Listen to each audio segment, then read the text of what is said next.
When we consider the words of the psalmist, his advice is to trust in the Lord completely, even delight ourselves in his presence every day. Good morning. This is Pastor Ernie Lewis of the Blue Point Church in Sisney, Illinois, with your thoughts for Monday. I want us to listen to one of my favorite psalms today, although I will admit I say that about many of the psalms.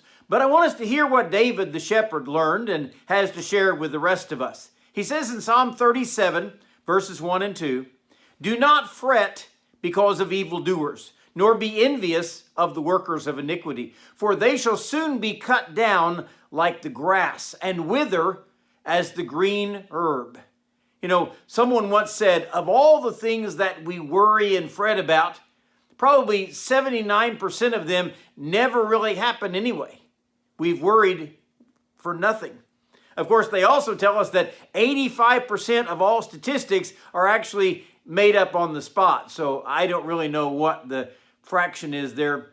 But many things that we worry about don't come to pass. So David encourages us not to fret because of evildoers. I suppose there are some of the fretting has to do with our fear of these kind of people, you know. We don't want some evildoer to break into our home and steal things when we're away. We really don't want some evildoer to come and try to harm us or any member of our family for that matter.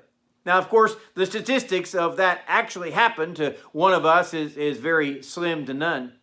Perhaps we fret over evildoers because we fear they're going to get away with their evil. Isn't that about right? He also says, nor be envious of the workers of iniquity. Now, why would we ever be envious of the workers of iniquity? Well, unless maybe they embezzled a bunch of money from your bank and they got away scot-free, we might be envious. I don't know. Maybe we're just envious that they do some things wrong and nothing ever happens to them.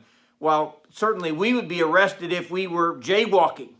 Well, all right, that probably wouldn't happen in Sisney, but you know what I mean, right? I suppose there are some who are secretly jealous for the ways that others are allowed to live without suffering any kind of consequences or repercussions for their life.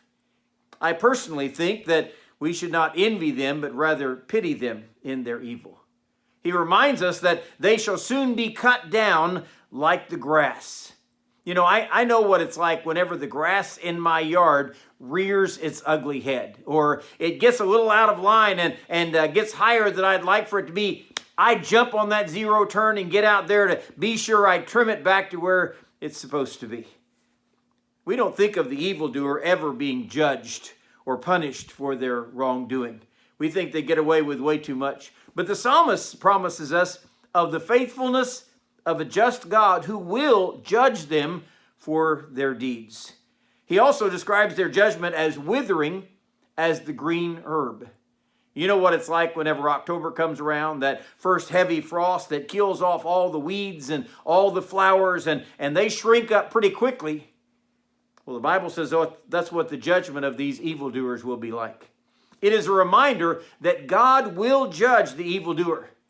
We don't need to worry about them or fret about their deeds or how they're going to get away with anything, because God is a righteous judge. And the psalmist reminds us he will judge those evildoers in ways like cutting down the grass or withering of the herb, if we'll just wait for God to do that in his own time.